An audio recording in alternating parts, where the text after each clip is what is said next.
نويت أن أودي لله تعالى أربع تكبيرات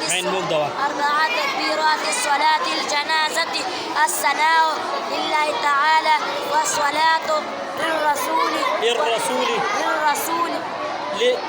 للرسول والدعاء لهذا الميت اقتديت بهذا الإمام متوجها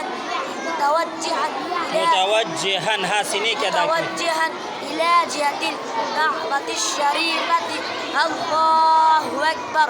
سبحانك اللهم وبحمدك وتبارك اسمك وتعالى جدك وجل ثناؤك ولا إله غيرك. الله أكبر. اللهم صل على محمد وعلى آل محمد كما صليت وسلمت وباركت ورحمت وترحمت على إبراهيم وعلى آل إبراهيم إنك حميد مجيد. الله أكبر. اللهم اغفر لحينا وميتنا وشاهدنا وغائبنا وصغيرنا وكبيرنا وذكرنا وأنثانا.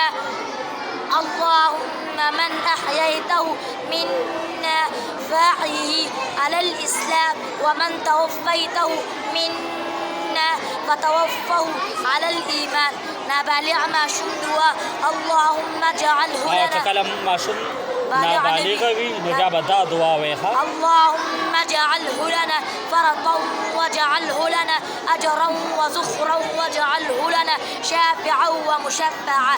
نبالغ ما شمدوا شکل معصوموي جنوي زنانوي نابالغوي وړوي بیا به دا دعا وایي.